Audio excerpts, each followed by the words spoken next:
Hare Krishna, Krishna Krishna, Hare Hare, Hare Rama, Hare Rama, Rama Rama, Hare Hare.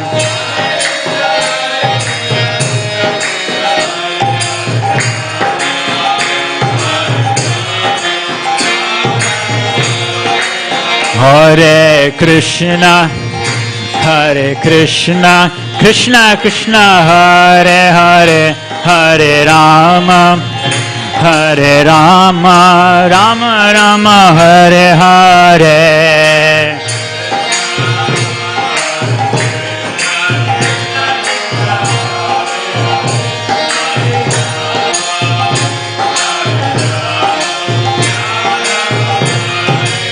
Hare Krishna, Hare Krishna, Krishna Krishna, Hare Hare, Hare Rama, Hare Rama, Rama Rama, Hare Hare.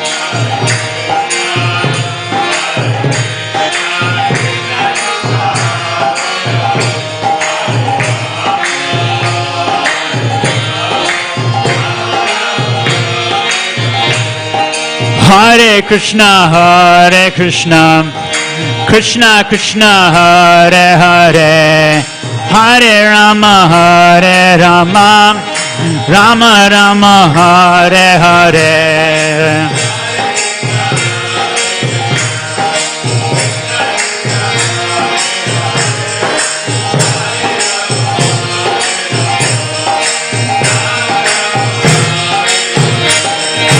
Hare Krishna, Hare Krishna, Krishna Krishna, Hare Hare, Hare Rama, Hare Rama, Rama Rama, Hare Hare.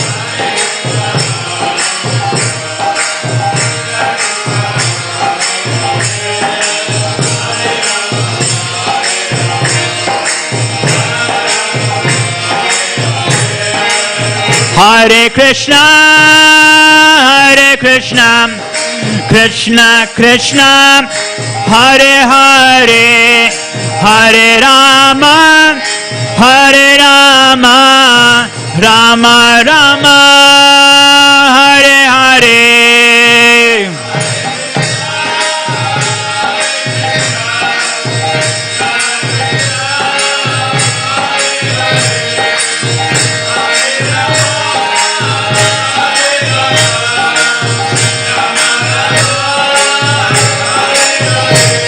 Hare Krishna, Hare Krishna, Krishna Krishna, Hare Hare, Hare Rama, Hare Rama, Rama Rama, Hare Hare.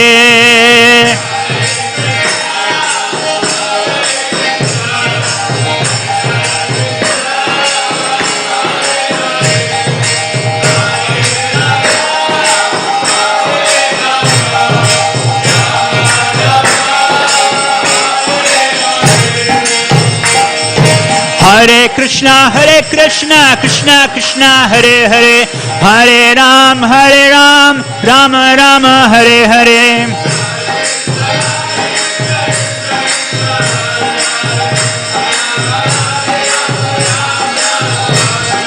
Hare Krishna, Krishna Krishna, Hare Hare, Hare Ram, Rama Rama, Hare Hare.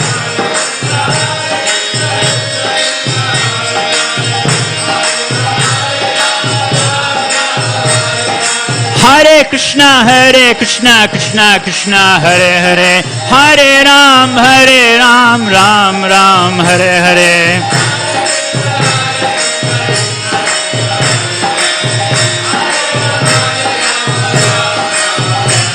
Hare Krishna, Krishna Krishna, Hare Hare, Hare Ram, Ram Ram, Hare Hare.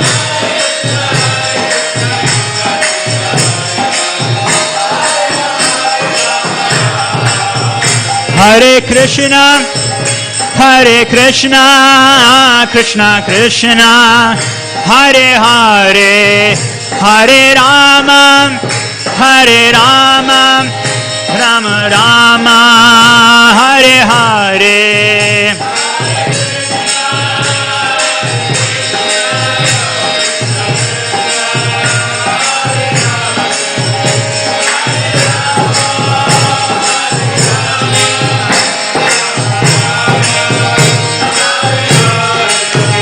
Jaya Radha Gopinath, Radha Gopinath Shri Radhe.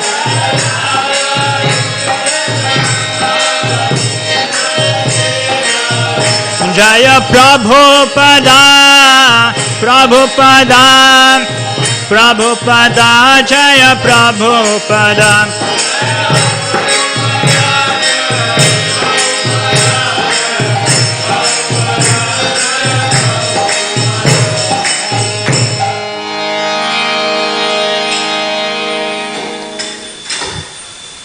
Jai Om Vishnupada Paramahamsa Parivrajacharya Ashtatarashita Shri Srimad His Divine Grace Vaishnavinda Bhaktivedanta Swami Srila Prabhupada Ki Jai.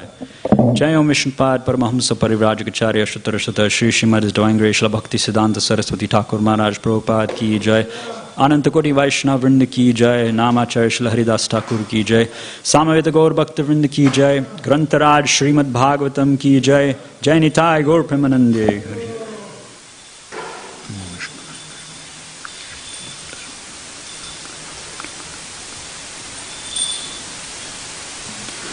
Om Namo Bhagavate Vasudevaya. Om Namo Bhagavate Vasudevaya. Om Namo Bhagavate Vasudevaya.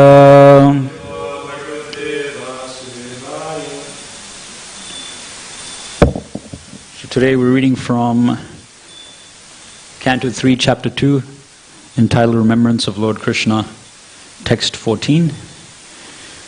Please repeat. Yasyanuraga plutaha sarasa. Yasyanuraga plutaha sarasa. Leelavaloka pratilabdhamanaha.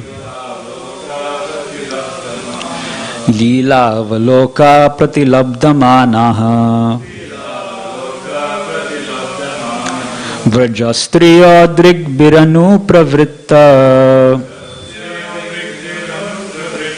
Vrajastriya drigbiranu pravritta. Dhiyo vattastu kila kritya sheshaha. Dhiyo vatastu kila kritya sheshaha.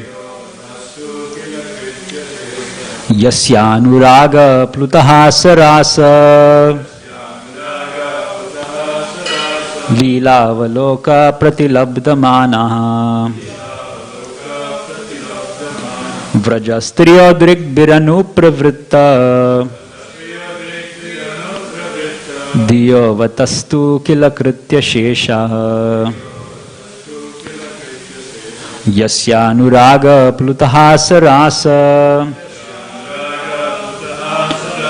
Leelavaloka pratilabdhamanaha. Vrajastriya drigbiranu pravritta. Dhiyo vatastu kila kritya sheshaha.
Translation and purport by His Divine Grace A.C. Bhaktivedanta Swami Srila Prabhupada. Srila Prabhupada Ki Jai. Translation.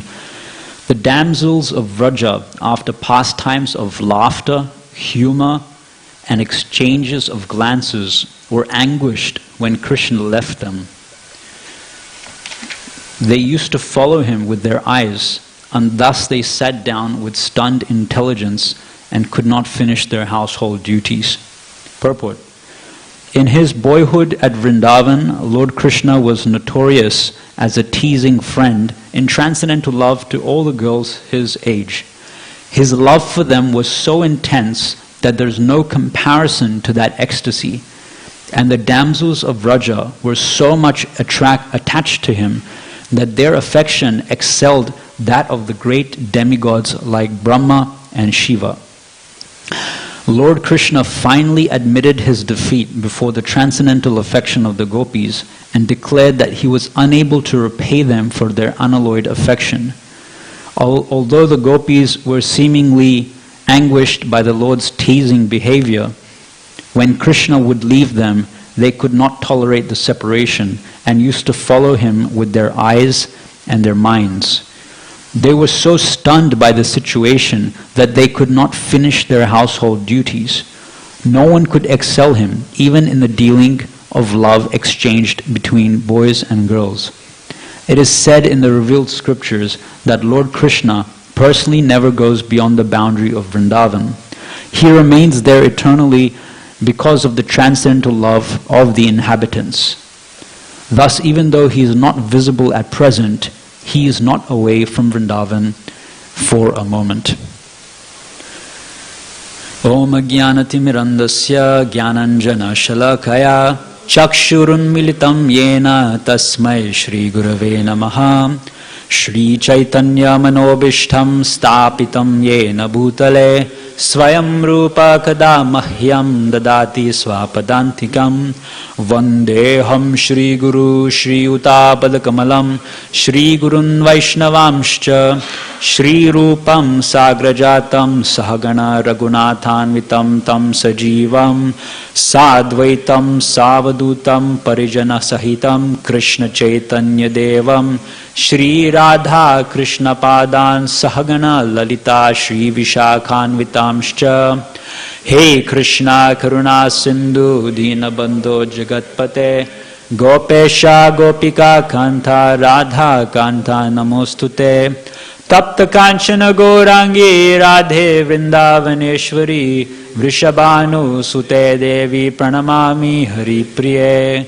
Vansha Kalpatarubhyasya Kripa Sindhubhyevacha Patitanam Pavanebhyo Vaishnavebhyo Namo Namaha Jaya Shri Krishna Chaitanya Prabhu Nityananda Shri Advaita Gadadhara Srivasari Gaura Bhakta Vrinda Hare Krishna Krishna Krishna Hare Hare Hare Rama Rama Rama Hare Hare Hare Krishna Krishna Krishna Hare Hare Hare Rama Rama Rama Hare Hare Hare Krishna Krishna Hare Hare Hare Rama Rama Rama Hare Hare. So we're continuing our discussion between, or analyzing the discussion between two great souls. We have Uddhava and Vidura.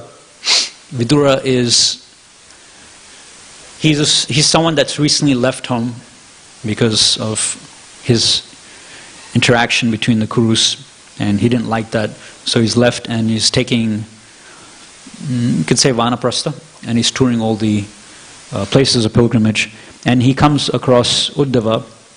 And remember, Uddhava has had personal experience of Vrindavan, and his realization and experiences that the Brajavasis have for Krishna, the love that they have for Krishna, was so astounding that that's stayed with him for all this time. Now Uddhava is an old man, he's retiring, he's going to Badrikashram, but he still remembers this. He still remembers this incident.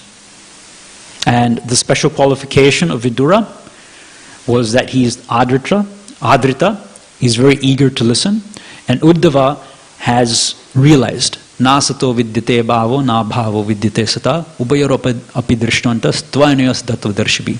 So he's a tattvadarshibhi. He's seen, he's interacted with Krishna, he knows who Krishna is, and he knows the type of loving ecstasy that the residents in Vrindavan have for Krishna, and therefore he's the perfect person to teach this knowledge of devotional service to Vidura. So knowledge is extremely important. Recently, Doshan Krishna Prabhu, in his class that he was giving, he was explaining how he likes to analyze Krishna consciousness from the perspective of Gyan, from the perspective of logical arguments and all the nitty-gritties like that. And that's nice. It increases our faith. But for him, he explained that the thing that really increases his faith in Krishna is when he hears the inconceivable transcendental pastimes of Krishna. Definitely, this is true. We see that in the beginning, when people have no knowledge of Krishna, in the beginning when we come to Krishna consciousness, or even when we're just in the mature world, we have no understanding of who Krishna is. And then in the highest realm, in Vrindavan, we see that people also have no knowledge of Krishna as well. So, as to who he actually is. So what happened in between? Can anyone explain what happened in between? What is it, if a karmi has no knowledge of Krishna, and a pure devotee of Krishna in Vrindavan also has no knowledge of who Krishna is, his actual identity, then what's the difference between the two? And what happened in between? Who can say? The faith got stronger? Okay. So knowledge came. So as a karmi, knowledge came, and their faith got stronger. But then where did that knowledge disappear? And what type of knowledge are you talking about? Okay, that not Krishna is the Supreme Personality of Godhead. How is Ekamashena Sthito Jagat? How is the super soul in everyone's heart? Right? How he maintains the entire material creation, and how thousands and unlimited universes come from each one of his pores. Okay, so we hear these things, we practice devotional service, our faith that Krishna exists within our heart increases, and pure devotional service purifies us. Devotional service purifies us. Okay, and then?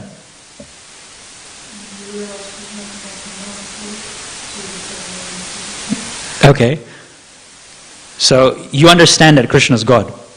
Okay, but then later on, when you, in your progress as a soul, reach Golok Vrindavan, you will forget that Krishna is God. So where did that knowledge go? Yeah, in one sense. So what it is the 11th canto of Srimad Bhagavatam explains that to reach the platform of love, you need knowledge. Right? And sometimes I give this example. Let's say you're an orphan. I'm not sure if you've heard of it. A long time ago I gave this. Let's say you're an orphan and you were adopted, so you have step-parents now, and you grew up in their association. They nurtured you, they took care of you really nicely. And now you're like 15, 16 years old. And you never knew that you were adopted. You thought that these were your biological parents, okay? They happen to look similar to you. And then one day they tell you, my dear son or my dear daughter, actually we are not your real parents. And just imagine that's all they said. Would that matter much to you if they said like that? What do you think, Prabhu? Would that change your heart if that's all they said? You might be a little curious, right? Okay. But then, okay, fine. But you've taken care of me for the last 15, 16 years, so I still have given my heart to you. I'm still attached to you and attracted to you, right? But if your parents told you, if your step-parents told you, okay, we're not your real parents, but here's a picture of your actual mother. Here's a picture of your father, your real biological father. And he used to be a farmer. And they used to live in such and such country. And this is the type of dresses that your mother used to wear. And this is the type of food that she used to cook. Right? So when they start to give you more knowledge about your actual parents, then your curiosity grows, then your faith increases as well. Now let's say that happens, then you become really curious.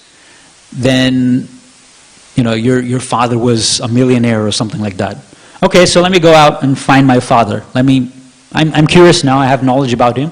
Let me go and search, let me see the records and all that sort of stuff, and let me find my father. And let's say this orphan, he was an orphan, he was raised by step-parents, finally finds his real biological father. And he develops a loving relationship with him. Now when he develops that loving relationship with him, it doesn't matter to him that his father is a millionaire, it doesn't matter to him that his father is some big mercantile person in the community, nothing like that. Just like Prabhupada gives the example of Gladstone, the president who was taking his kid on his back. You don't know Gladstone? Who is it? It's some prime minister or something like that. So some guy opens the door to his office and he sees inside that this prime minister or president, he's riding around like a horse on his knees and his hands, and he has his son on his back. So if his son had knowledge that my father is a great prime minister, then that loving exchange would not exist between them. So the same thing happens when we reach the stage of pure love for Krishna. The difference between Devaki, Prabhupada explains in the 10th canto, in that stage of the 10th canto, Prabhupada explains that the difference between Devaki and the difference between Yashoda is that both of them are mothers of Krishna. However, one mother has knowledge of Krishna's actual position, who he actually is. I mean, Krishna is actually a cowherd boy, but he expands himself to Vishnu and all these different avatars. So she has that knowledge.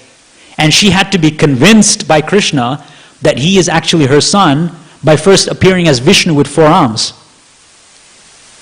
Because that's the form of Krishna that she worshipped him. She did tapasya for Krishna in that form, meditating on that form. So Krishna, as the two-handed form, had to prove to Devaki that I am actually God.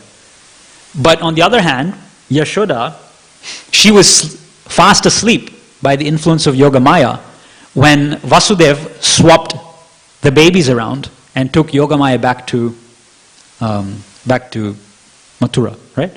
Back to Mathura. So she didn't have any knowledge of who Krishna actually is. She genuinely thought that Krishna is her real son. And that's like on an external level.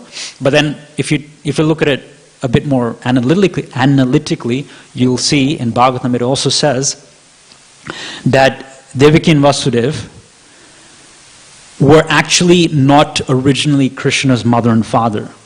To get that position, they had to go really severe austerities at least for 3 lifetimes. Right? As Prishnigarbha and Sutapa, and as Kashyapa and Aditi, and then as Vasudeva and Devaki. At least 3 lifetimes. They were emaciated, they were meditating, they were eating dried leaves and grass and all that sort of stuff, living in the forest, just to have Krishna, come from them, born from Devaki's womb. But if you look, it actually says in the Bhagavatam, 10th canto, that when it came time for Krishna to appear on earth, then Drona and Dhara, who is Yashoda and Nanda Maharaj, Drona and Dara, they actually went to Brahma and they told Brahma that Krishna is appearing, please let us go. We want to appear there as Krishna's mother and father. And Brahma could not stop them. Brahma said, yes, okay, go. So they didn't actually ask permission or anything like that from Brahma. They just said, look, Krishna is appearing on earth. We have to be there where his mother and father. Brahma said, go. But for the other demigods who were there with Brahma when they were on the shore of the Kshir Sagar ocean, and Brahma was saying to Vishnu, Kshirodakashay Vishnu is saying, so, please come, please help us. There's a lot of rampant demoniac kings on earth. We need Krishna to come. We need some avatar of Vishnu to come and set things straight. So then what happened? So Krishna within his heart told him that, okay, he will be coming. And Brahma had to instruct all the demigods. Right? Krishna said, tell all the demigods to take birth in the families of Vrishni, in the families of Yadu, and all this sort of things. But for Drona and Dara, it was not like that. They're the eternal parents of Krishna. So out of pure love for them, they just came. They did not have to be told to do that. That's the difference between Devaki and Vasudeva and Nanda Maharaj and Yashoda. So one other point we can take from that is that we can't usurp someone else's position. The position in terms of a relationship that one has eternally with Krishna cannot be taken by any other jiva. Right? So Putana, when she was given the position of a mother, that means that she will assist Yashoda in her services, in her parental services towards Lord Krishna. So the idea is that to develop pure love for Krishna, we need knowledge of Krishna. But it comes to a point with that knowledge, when you start performing devotional service and you start to develop pure love for Krishna because of a result of bhajana kriya and anartha nivritti, nishta, ruchis, asaktis, bhav, prema, it comes to a point where this knowledge of Krishna's, greatness is an obstruction to develop pure love for Krishna. If Devaki saw the Virat Rupa of Krishna within his mouth, she would understand that this is actually not my son. He's actually the Supreme Personality of Godhead. But when Yashoda sees the universal form within Krishna's mouth, she just brushes it aside. Because what happens in the 11th canto, it explains that you develop jnana to realize Krishna, but then if you want prema to manifest at a certain point of time, you have to push that jnana aside. And you can't do that artificially. You can't do that mechanically, you can't do that artificially, because you need knowledge of Krishna to develop love for Krishna. But once you start to develop love for Krishna, you have to put that knowledge aside so that you can progress in your loving relationship with Krishna. So it's a very complicated thing. It's a matter of the heart, and the guru will instruct you and all that sort of stuff. Krishna from within, he will instruct you. So it's not something that you should try to do on purpose. It's not possible. But the point I'm making is that knowledge is necessary, but the difference between someone who has no knowledge of Krishna in the material world versus someone who has no knowledge of Krishna in Golok Vrindavan is that the liberated souls in Golok Vrindavan, they have gone through the process of developing knowledge of Krishna and therefore developing pure love for him through devotional service based on that knowledge, and then they have put that knowledge aside, or Krishna, because he's the source of knowledge, remembrance, and forgetfulness, has made them forget that knowledge of grandeur about him so that they can progress in their pure loving relationship with Krishna. Does that make sense? Yes? Okay. Yes, Prabhu. In terms of Nitya Siddhas.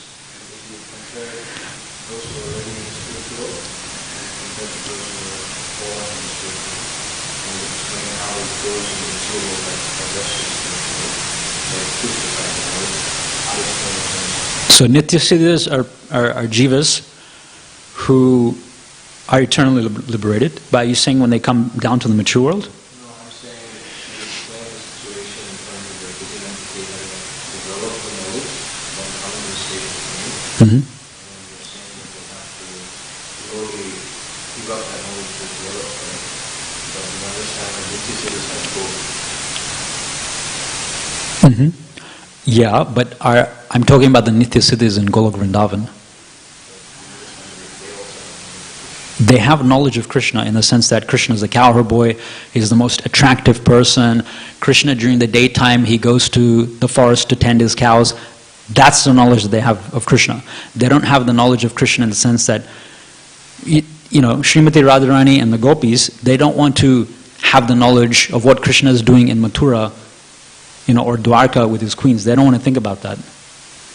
They don't want to think that Krishna is Paramatma. They don't want to think that their hearts are breaking because Krishna is walking in the forest of Vrindavan barefoot. What to speak of Krishna holding up universes? They don't want to think about that. So they don't have that knowledge. They have knowledge of Krishna as a cowherd boy and his activities and his qualities and his pastimes. Yes, that knowledge is there. But I'm talking about Krishna's knowledge in terms of his greatness. That knowledge is not there with the Brajavasis. Mother Yashoda doesn't have that, Nanda Maharaj doesn't have that, the cowherd boys don't have that, the Gopis don't have that. If they did have that knowledge would be an obstacle for them to continue relating with Krishna in their particular ras. We'll take it after. I just don't want to put the question answer in the middle of the class. But you can add to that after. Thank you. Okay, so that's one point. Now, Krishna is, as the name suggests, he is the source of all attractiveness. Right? So everyone is attracted to Krishna. And Krishna, something that Krishna says actually is, I was recently reading the Leela of the Brahmanas' wives who came and met with Krishna, Balaram and the cowherd boys to give them food. And they wanted to associate with Krishna, they don't want to leave Krishna at all.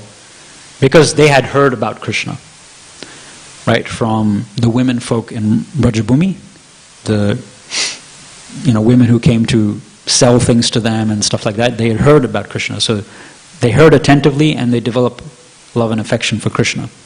But then Krishna tells them that I'm just a cowherd boy. My natural maidservants are the gopis, the cowherd girls. But you are Brahminical women. You're married to Brahmanas. You're very sophisticated. You're very elevated in society. You are not my natural maidservants. And they said, look, we've already proved our love to you in the sense that we've given up our family ties. We've given up our connection with the families.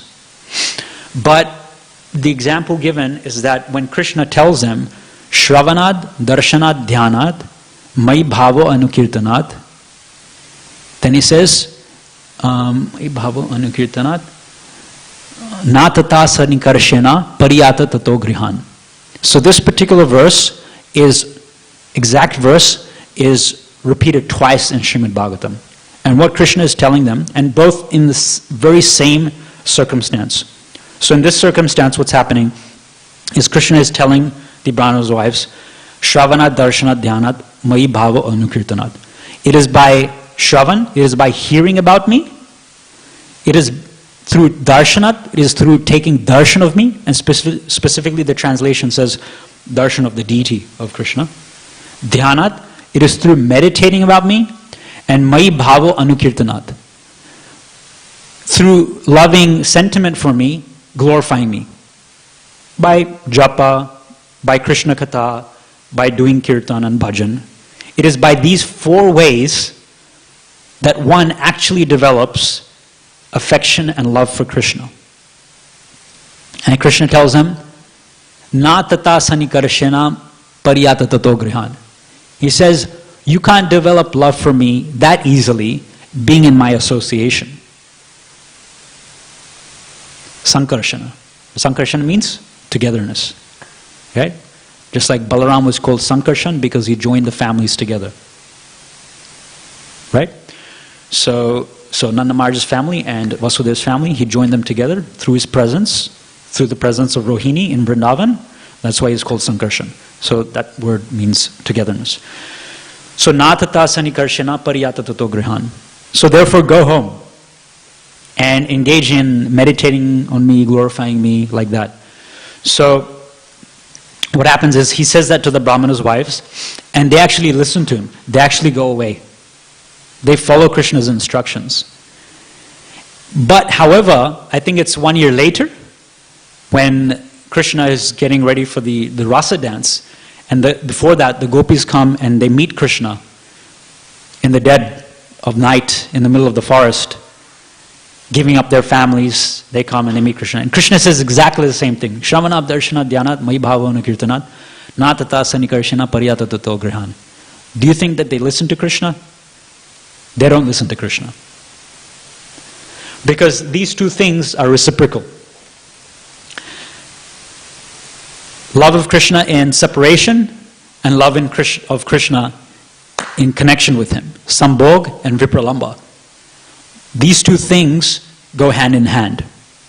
Now, the gopis' love for Krishna was so pure and was so intense that they could still be with Krishna when he told them to go home. But if you look at the Brahmana's wives, their attraction for Krishna was not as much developed. Their purvarag for Krishna was not as much developed as the Vraja Gopis. And therefore, when Krishna said, go home and develop your attraction for me, they actually listened to Krishna. They actually did go home. And it's explained in that chapter of the Brahmana's wives being blessed by Krishna, it's explained that one of the wives was extremely fortunate. What happened to her is that one of the Brahmanas, her husband, forbid this particular wife to go and meet with Krishna and give him food. And in that separation for Krishna, her anguish was so great that she actually left her body. And Bhagavatam says that she left her body, she attained a spiritual body, and she joined the eternal entourage of Krishna in a spiritual body. So this particular wife was very fortunate. And we see with the gopis, on the other hand, what happened with them. Either they had spiritual bodies, so they could go and join with Krishna, or those who were forbidden to go by their brothers and their uncles and their fathers and stuff, practically all of them, they gave up their bodies and joined with Krishna in the rasa dance. So we can see that their attraction for Krishna is more. And teachings of Lord Chaitanya, Srila Prabhupada mentions 4 elements of vipralamba. Does anyone know what they are? The 4 different elements, 4 different subsections of vipralamba. I mentioned one of them just now. Srila Prabhupada mentions one of them as purvaraga. Purvarag means through hearing about Krishna.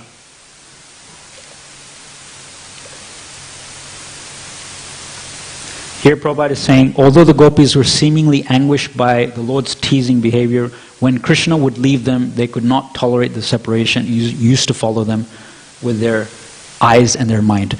So another really nice verse in Bhagavatam is that Srila Prabhupada explains that when Krishna left to go to the forest with his cowherd boys during the daytime to tend the cows, the gopis, because of their status in society, because the fact that they were young girls, they could not freely go with Krishna into the forest.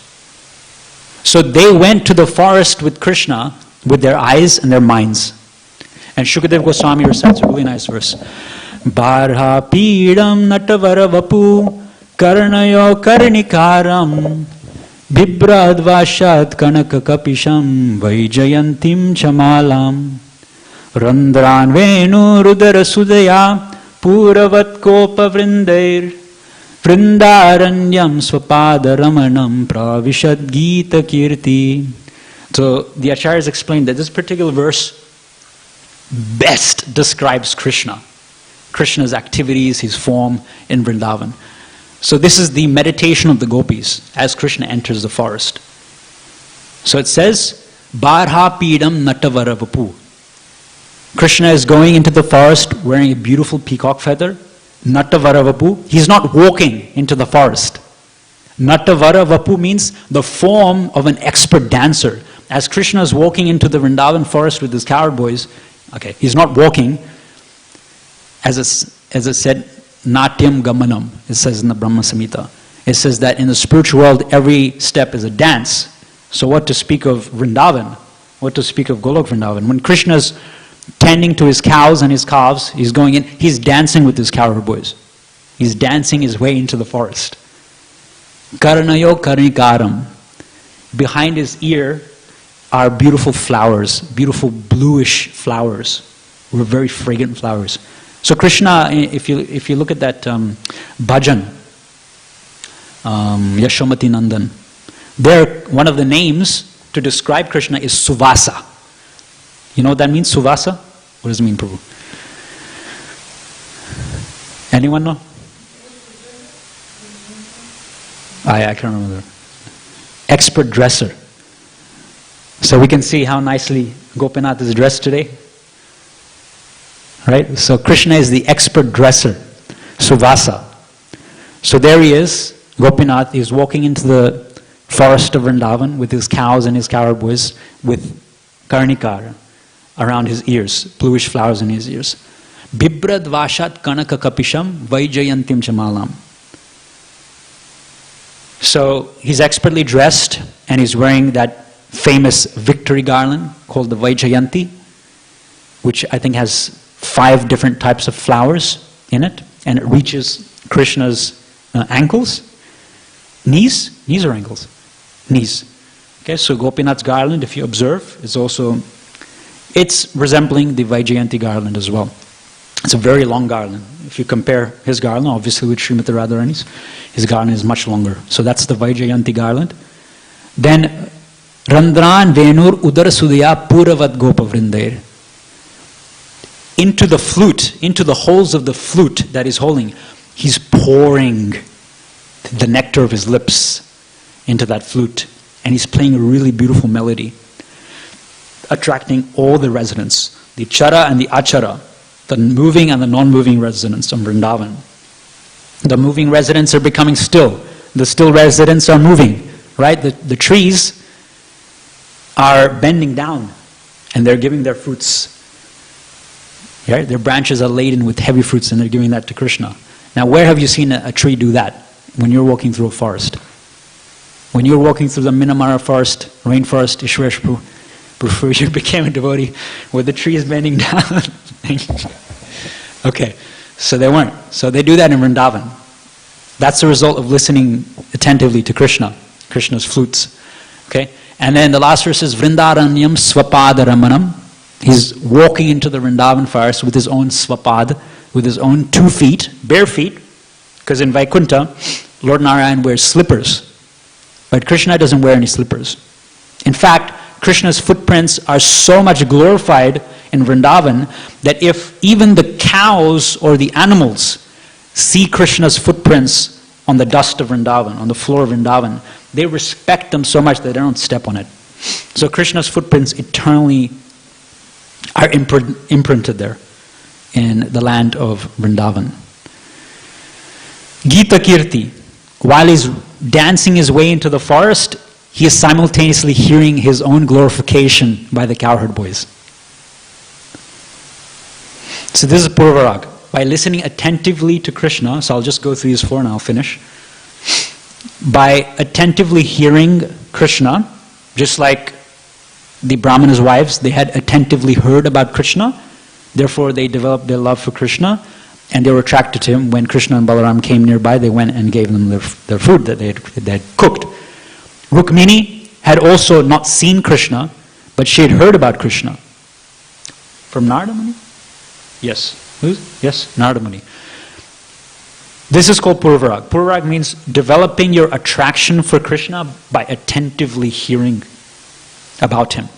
So that's a point for all of us sadhaka devotees, that if you want to develop that karshan, that attractiveness to Krishna, it's all based on attentively hearing yourself as well as from authority.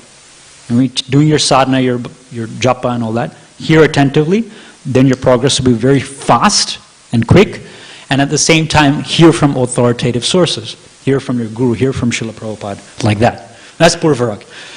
There's another type of Vripalamba called Man. You know what Man means? Man means anger. there's a meme where I think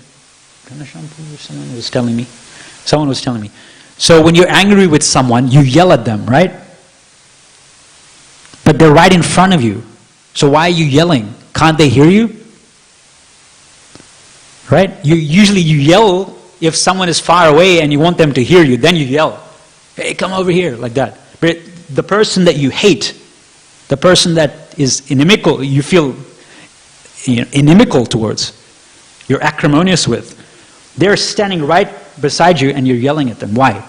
Because anger is there, even though the person is right next to you, you feel a separation from them. You feel as if this person's far away. So you yell at them. Now, the residents of Vrindavan, particularly the Gopis, they feel this loving anger towards Krishna, and that's called man. So, especially when Krishna may be associating with another Gopi, then another Gopi feels that anger. So that type of separation is called man, through anger. Then another type of separation is pravas. Pravas means actual physical separation from Krishna. So when Krishna leaves Vrindavan, although here Prabhupada is saying at the end of the Prabhupada, Krishna doesn't actually leave Vrindavan even for a moment, but in one form, in the form of Vasudeva Krishna at least, he left Vrindavan and he went in his form of Vasudeva Krishna, in his expansion as Vasudeva Krishna. He left. Vraja Krishna was still there, but he was not to be seen by the residents. So pravas means the actual physical separation. So Krishna's in Mathura, he's not in Vrindavan anymore. That's one time. Or, for example, when Draupadi was being humiliated, I heard in a lecture, I haven't read it myself in any Shastra, but I heard a devotee saying this in a lecture, that initially she was calling out, Dwarkadish, Dwarkadish, and Krishna was playing some board game with Rukmini in Dwarka. And he heard Rukmini, and he heard Draupadi calling, Dwarkadish, Dwarkadish. But Krishna didn't respond to that.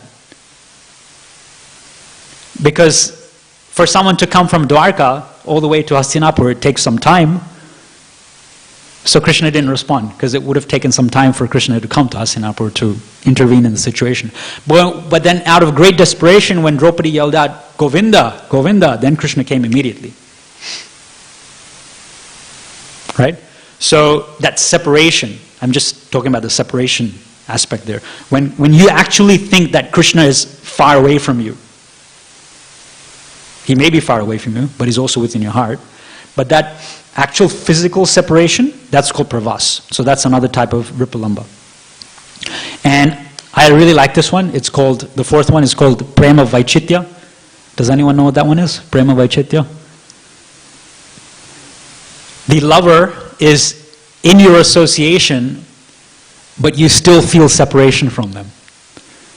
So the example that is given in the teachings of Lord Chaitanya is the queens in Dwarka, when they would sleep with Krishna on the same bed, but then they actually couldn't fall asleep. They would stay awake the whole night because of their feelings of Pram of Vaishitya, which made them think that, look, morning is going to come at any moment and Krishna is going to leave me. Or what if I accidentally fall asleep and Krishna leaves me? And when I wake up, Krishna is not there. So sometimes you love a certain person so much that you feel separation in their presence. Oh no, this person, the person I love, Krishna, he's in my presence right now. But what if he leaves me? So Krishna is there, but you're thinking about, oh, what if Krishna leaves? That's called Pram of Vaishitya. So these are the different dynamics of loving relationships that Krishna develops. The reason I started talking about Vipralamba, because the purport talks about it, and also it's talking about attraction to Krishna. Everyone is attracted to Krishna. That's the point that I started with. And this aspect of Vipralamba is you can say like a mechanism or a tactic that Krishna uses to increase the attraction of his devotees towards him. So finisher, thank you very much. Prabhu, if you had a question, ask. It's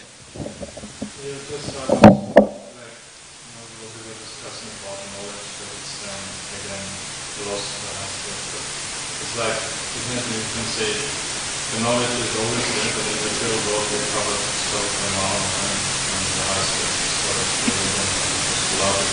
Yeah, you can look at it on that way. Because the soul is Satchitananda, right? It's like the diamond is always bright and brilliant. But in the mature world, the diamond gets covered with dirt and mud and all that sort of stuff. But it's still bright. It's just that brightness cannot be seen because it's covered over. So even though you're a karmi or some materialist in the mature world, the knowledge of Krishna is still there, but because of your desire to enjoy in the mature world separate from Krishna, Krishna is covering that knowledge through the curtain of Mahamaya. Yeah? That's why he's the cause of forgetfulness as well. Yeah? So yeah, you can see it that way as well. Okay? Thank you very much. Grantaraj Srimad Bhagavatam ki jai, Srila Prabhupada ki jai.